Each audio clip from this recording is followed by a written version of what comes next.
Hamstring day, hamstrings and glutes, number 2. 5 or 6 exercises today. I think it's 6 I've got programmed. Enter stage left, the unilateral lying leg curl, just to get things fired up, switched on. And addressing left and right sides independently, I think is really a really good way of getting started. A little bit tight, a little bit sore from last session. So yeah, I just want to see if I've got any discrepancies left to right. I definitely feel a little tight on one side. So this is a good way for me just to make sure that I'm switching both sides on evenly. Frances here is just opening with her warm-ups. She's got a good range of motion here, good contraction at the top. She's got a good tempo, nice and controlled, and that's what we're looking for. And I'm going to be doing the same thing.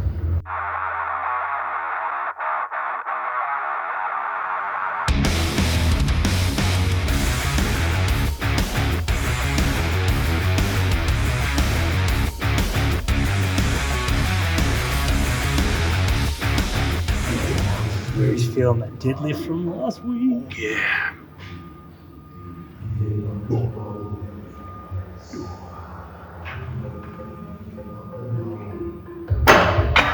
Yep. What I love about these is you can really connect. Obviously it's about mind-muscle connection, but it's a really good way just to get a good contraction early on, and then from there you've got good proprioception for the rest of the session.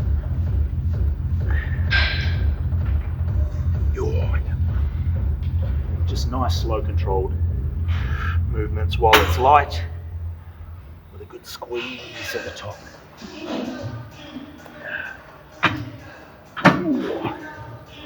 See, that's interesting. Frances is already noticing that one side's more fatigued than the other. So this is a really good way of addressing imbalance. So what I might get you to do, Miss, is just do a couple of extra reps on that weaker side. And that's a good way to bring up, an imbalance, just by increasing volume a little bit. Try to keep hips down. That's it. Very good. Yeah, I like the tempo. She's doing well. So exercise 1, unilateral lying leg curl, a nice opener to get things juicy and warmed up. And then we'll follow up with probably the king of the movements for the session. That'll be the RDL. I'm going to do a barbell RDL. Frances is going to do a barbell RDL, but she's also going to show us how to do a Smith machine RDL too. So a little bit of an alternative, a variation. That's nice of you. Yeah, thanks for chiming in. This is my training partner, my 2IC.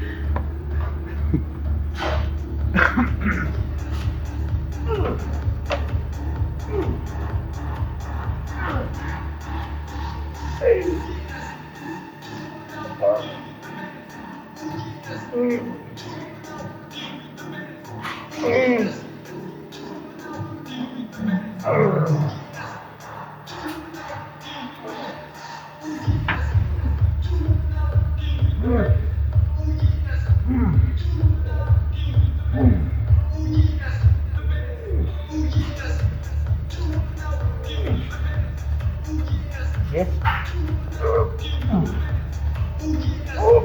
One more.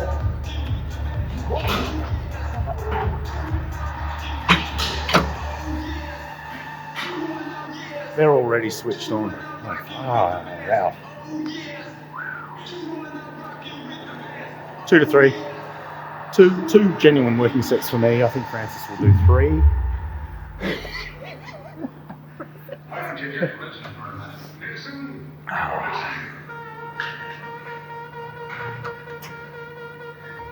So what we want to do is drive the hips into the bench. I want to keep this backside down. Let's keep it down. That's it. Coming in. Fully extend your knee. 1, 2, 3 down. Good contraction. All the way down.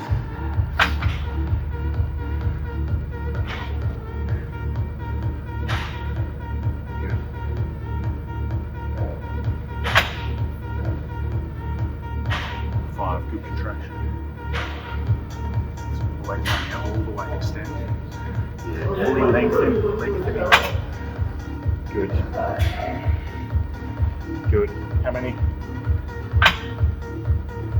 Yeah, good. All right. All right. Here we go. Nope. Whoop. Whoop. Whoop. Whoop. Up. Whoop. Whoop.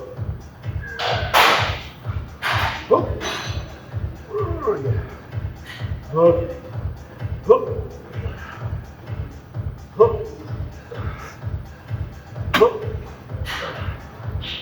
Whoop. Whoop.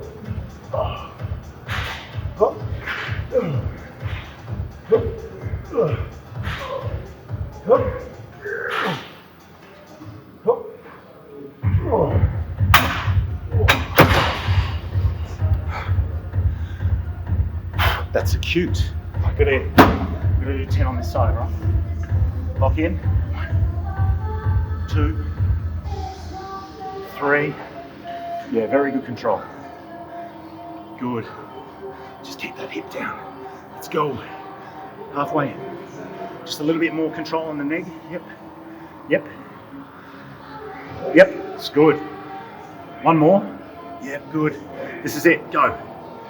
A little bit stronger on this side. Good. All right.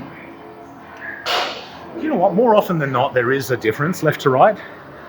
Very rarely will you be perfectly balanced left to right. So there's always going to be a little discrepancy, and that's why it's always good to have a unilateral movement in each session. I really am for that these days. So whether it be quads, hamstrings, or a combination of both, one or two unilateral exercises addressing the quads or the hamstrings isn't a bad way to go for even development left to right. Especially as we're progressing, we're constantly putting new stimulus on the muscles. We want to be able to discern any level imbalance, especially when we're visually building. So aesthetically, we want to make sure that we've got enough, or we've got the same amount of development left to right. Symmetry, king. RDLs. All right, miss. Well, we'll get you warming up on the RDLs. I think, yeah. So barbell RDL is a staple in any hamstring glute routine. So this is here to stay. This is pretty much all through the year. Me personally, I like to interchange the deadlift with the RDL. So if I'm deadlifting, I won't do the RDL. I don't deadlift all year round anymore. I used to be a huge return on investment, but the deadlift is proving to be less beneficial to me nowadays, purely because of how taxing it is. So the central nervous system cops it really hard when I deadlift, and it affects the rest of the week in my training and pretty much the amount I can get out of my training on a weekly basis. So it doesn't factor as much for me anymore. But as far as the RDL goes, we'll get Frances to start. She's going to do a deficit RDL because she's got very stretchy hamstrings, and for her to have a good amount of stimulus, she needs to be able to travel a greater range of motion.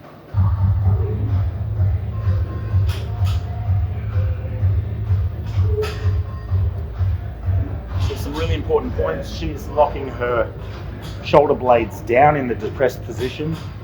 So she's activating her lats, which is keeping her shoulder extended, keeping that bar really close to her center of gravity, right over her base of support. It's a hip hinge. So it's soft through the knee, but stiff.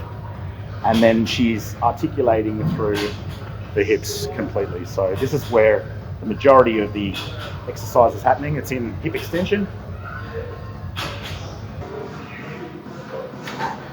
I don't need a deficit because my hamstrings are nowhere near as stretchy as they used to be. So my full range of motion is well above the floor. And I'm actually feeling very stiff from last week's deadlifts anyway, so I don't think my range of motion is going to be that great.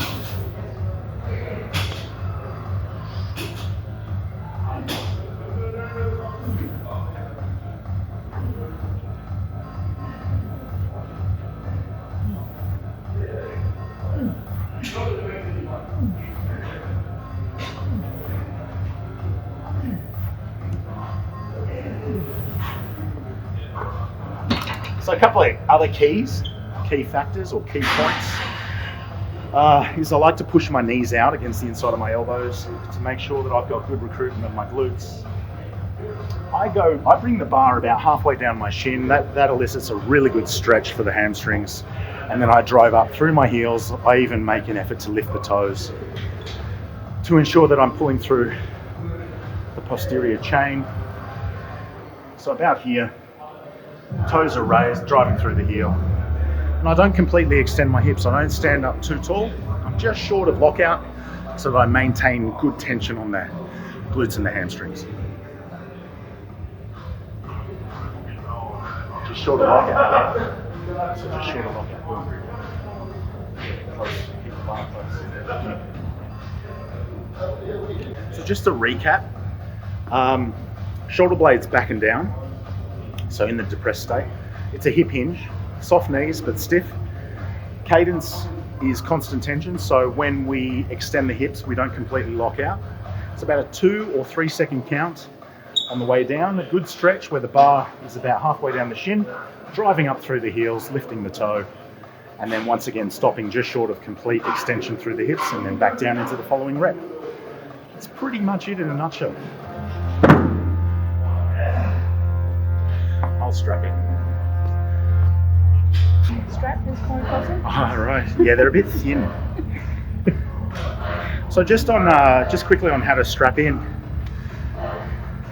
For those who don't know, when we have a strap that's laid out like this, you want the long piece of the strap to be going through between the thumb and the forefinger. That's how you know you're wearing them correctly. So you need to have a mirror opposite sides. And then to strap in, if you come in, it's generally palm in contact with the bar, strap from the back, and once over will be enough to hold on to 500 kilo. Just ask Eddie Hall. And that'll cut off a little bit of blood supply to the hand. When you see your hand going a little bit white, you know you've got it on nice and tight. So just to reiterate, one wrap around and over the back is enough to hold on to basically any weight you're ever going to lift. And that's it. It's that simple. You don't need to wrap around multiple times. It's a little trickier getting the right side in once that left side's in. You can only do it with one hand, but we are good.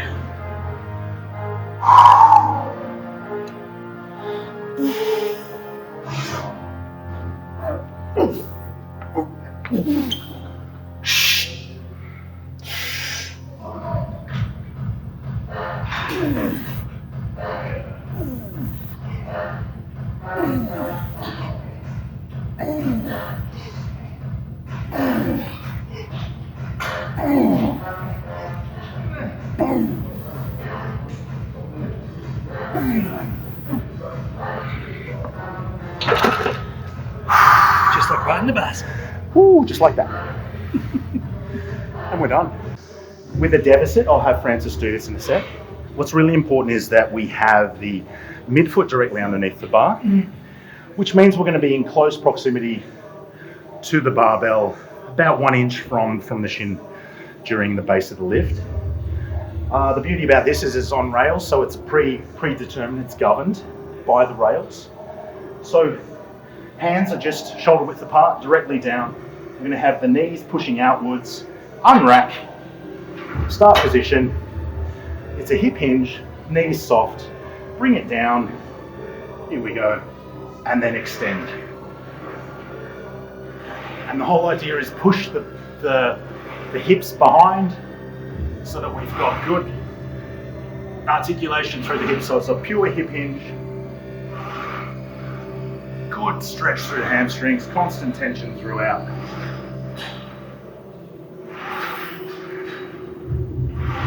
It's a little bit tricky. Constant tension, not locking out, controlling the eccentric, focusing on the stretch. Of interest, I think it's important that you find which side to face, as everyone biomechanically is a little different. So you may find it a little easier to be facing inwards as opposed to outwards. So with the rake going away from you as opposed to coming in towards you when you complete the lift. So if we face inwards this set, we'll be able to gauge better the base or the midfoot in relation to the bar. Unrack as if we would a conventional barbell. And then we are able to break from the hips. The barbell comes in closer to the shin, which is great for our base of support. And we drive up, extending the hips. And that can feel more natural to some people. It's a little easier to unrack as well. And again, same principles, constant tension, nice and slow, controlled, eccentric. Don't overextend the hips. And I'm really focusing on pushing my hips back behind me, getting a good stretch through the hamstring and driving up through the heel. 3, 2, 1. And that can feel more natural to some people than facing the other way. 1. And rack. And that is the quintessential Smith machine RDL. Good stuff. Name this exercise.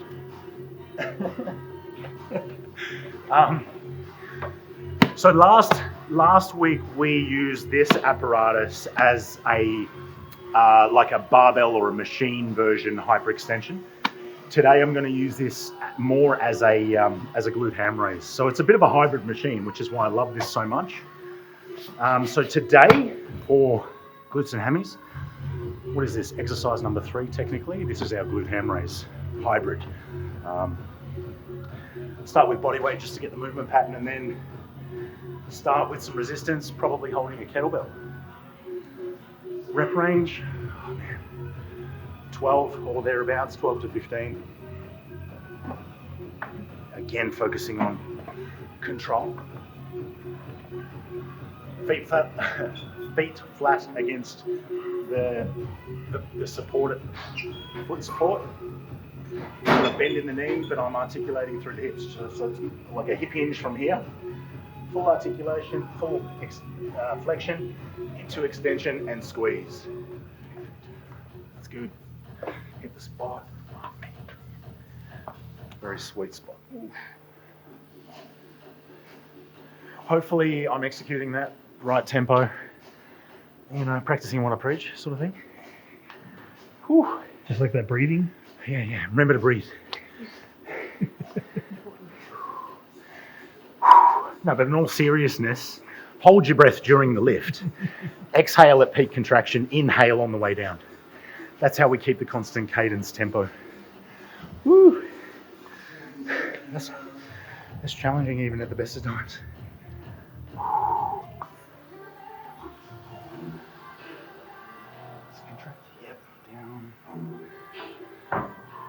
So breathing, inhale, holding the breath, exhaling, inhaling on the way down. Up she goes, holding the breath, exhaling. That's how we breathe. That's how we breathe. Well, yeah, a lot of people get it backwards. You know, they're inhaling as they're lifting.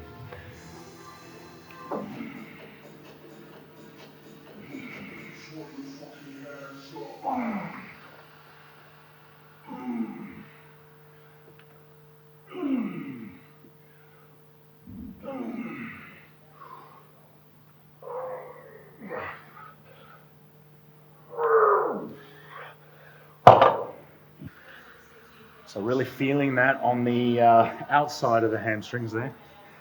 That's just a nice accompaniment to this hamstring session, I think. It's a real humbler. Any form of glute ham raise is a real humbling exercise. Oh. You have to leave the ego at the door, huh?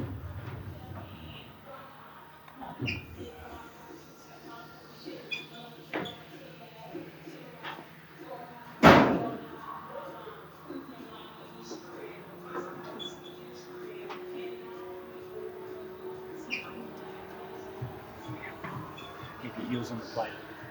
Drive through your heels. Heels. Keep them down.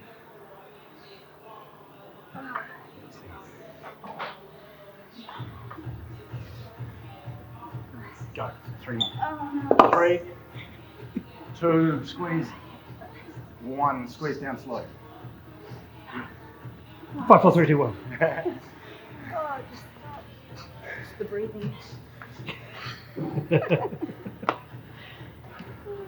So a couple of things to consider is just for when you fatigue, the heels will want to come off and you'll want to push through the balls of your feet. Really drive those heels into that base plate because the feet will tend to want to move as you're looking for help recruiting other muscles because those hamstrings are genuinely fatiguing. And yeah, try to resist traveling too fast through the range of motion. So that eccentric, maintaining that eccentric control so that you're essentially inflicting more stress on those muscles. Maintaining a decent amount of time under tension is really important. Why is it important? Well, we are trying to elicit the most amount of muscle building stimulus, and to do that we need to maintain a full range of motion, a controlled eccentric under the heaviest load possible. Breathe. Exercise number 4, remember to breathe. This one is the reverse deficit kettlebell lunge. This is a pretty awesome exercise. This one I have adopted from Scott Goebel, my coach. Bloody awesome coach. We are using this for a lot of our female athletes. I have brought this into my own repertoire because it is an excellent glute developing exercise. The reason is primarily for the range of motion. This deficit has to be close to 30 centimeters. Between 20 and 30 centimeters, the aim is to get my back knee down. So we increase knee flexion, hip flexion, and obviously there's a heap of hip extension to get back up out of the movement, out of the bottom of this movement. I am contralaterally loading my leg by having a load on the opposite side of my body. So not only am I in hip flexion and extension, I'm also needing to keep my knee stabilized. So it involves a fair bit of external rotation of the glute as well. So it's a bit of a double whammy exercise. Huge return on investment in that it's massive stimulus on the glutes. So let's do it. To maintain a vertical shin. So the vertical shin principle is a big thing. Driving through the heel on that front leg.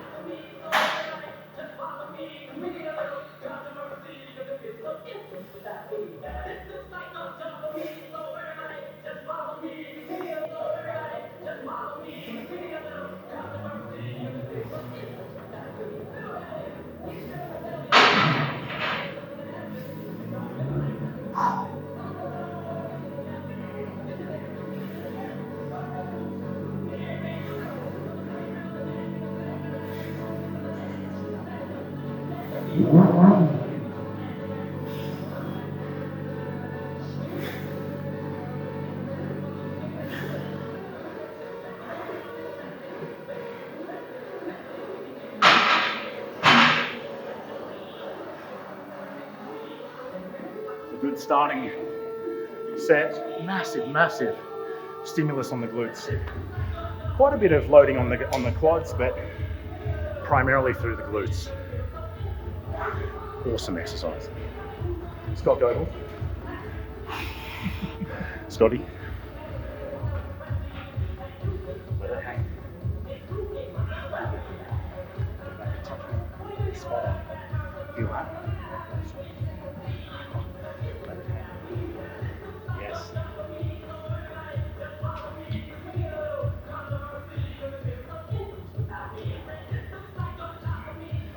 Hands out for a balance. Let it hang loose by your side. Back a little further. Awesome. Bring that weight back to the core. Exactly.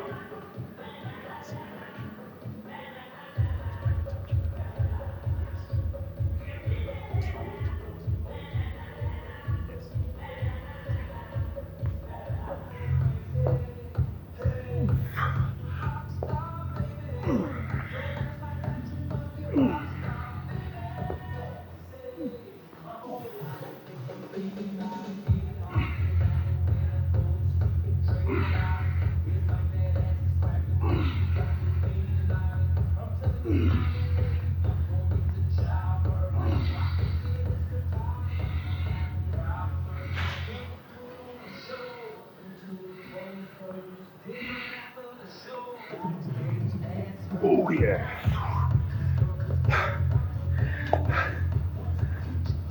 That's a real Team Goble special. Yeah. Bikini Prep 2025. Christian, you look great on stage in bikini. Why, thank you. Put it. What is it? Did that too well. A little too I am well. worried. Quarter turn to the left. What is that there? Come on, show us your breakfast. Breakfast. He's carrying a lunchbox. Maximum knee flexion, hip extension, contralaterally loading, vertical shin miss, push through the heel. That's it. Look at the stimulus on that one side. Unilateral movement. It's a real good building exercise for the glutes. There's no real cheating in the exercise. Maintain the vertical shin miss. Come back there. There we are. Feel the difference?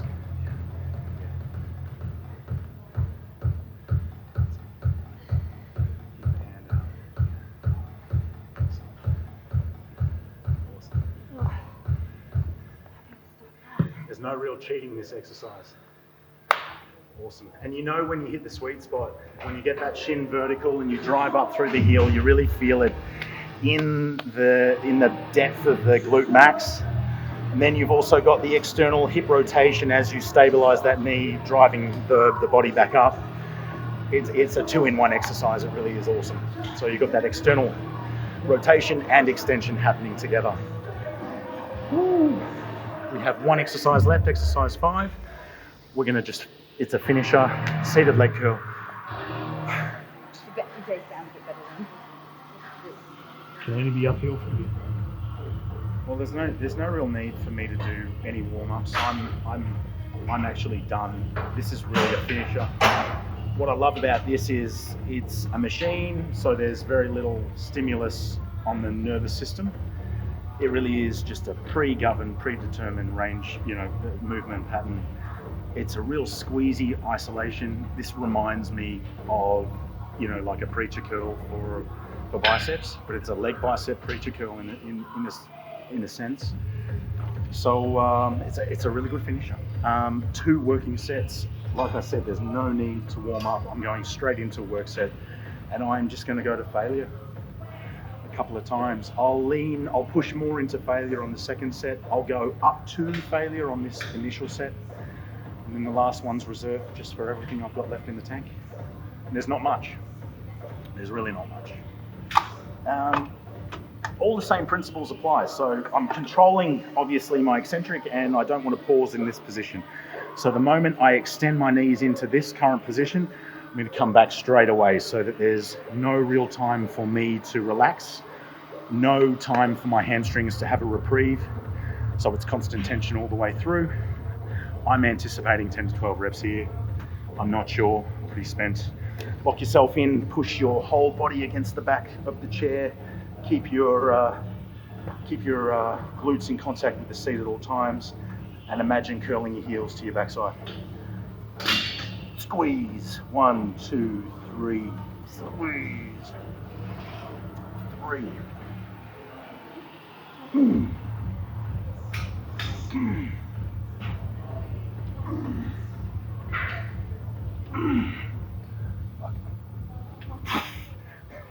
Getting close.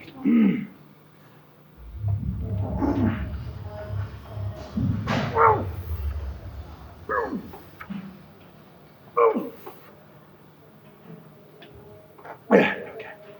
All right. So that was 15 reps. I can afford to increase the load a little bit more. As low as we'll go. Have you got your knees underneath this pad? Right in the middle. Beautiful. Curl and squeeze. Come back, straight away, squeeze. Yeah. Push yourself in against the chair.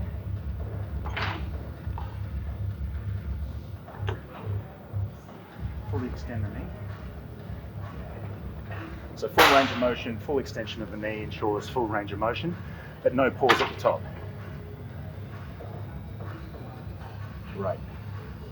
Holding the breath on the lift, exhaling now, and then inhaling on the way up. Good. Good. How are we doing? Good. Well done.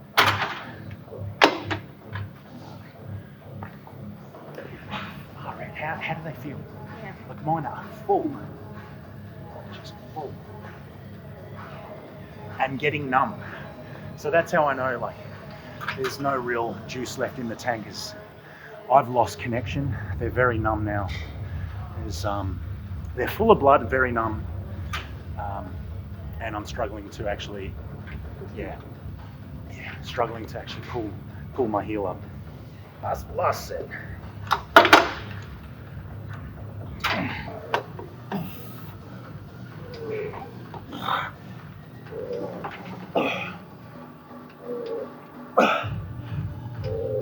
Okay. Yep. Oh yeah.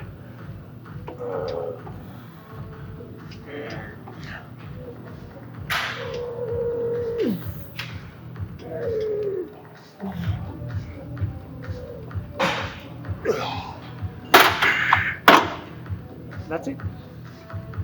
Well spotted. So I think there were about 4 or 5 quality force reps there. So I was well and truly spent.